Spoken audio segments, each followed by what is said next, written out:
Videos release, the ongoing Syrian civil war has brought tensions between Turkey and Russia to a boiling point.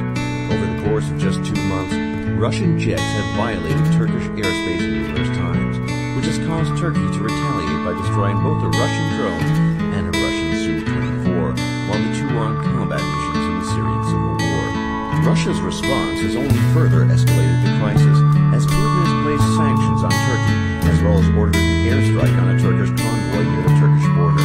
These developments have brought the world closer to war because Turkey is a member of NATO, and according to Article 5 of the NATO Charter, all NATO members are obligated to come to Turkey's aid in the event of a conflict. Any Turkish escalation could drag NATO, no matter how unwilling they are, into a confrontation with Russia. And thanks to recent events, it seems that a showdown between Russia and Turkey is becoming a real possibility. Number 4 is India. While India has remained neutral during most conflicts, the country still has the potential to become a catalyst for a third world war. This is because of India's numerous territorial disputes with China and Pakistan.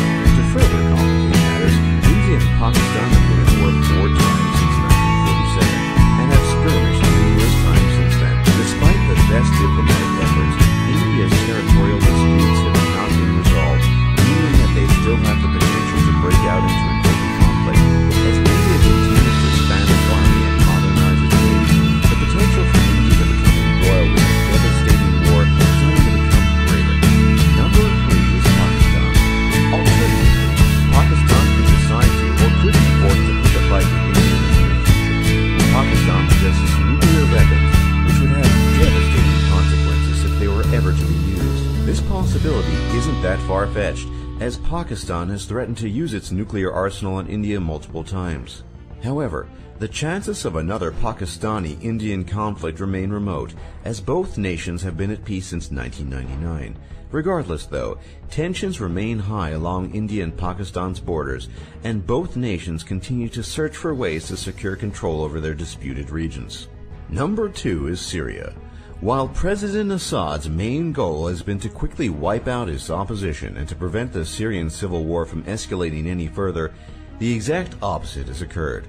For example, President Obama has repeatedly threatened to take decisive action against Assad's government because of its alleged use of chemical weapons. And, at the same time, many in the U.S. government have openly called for a direct intervention in the Syrian civil war.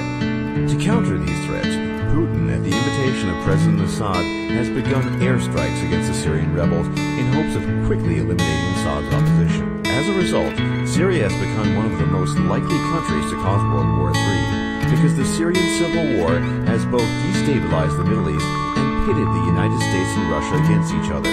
The sheer proximity of so many major powers in this dangerous region has brought the world closer to the war than any other point in recent history. And number 1, the United States of America.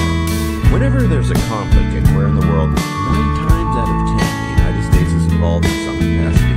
The United States maintains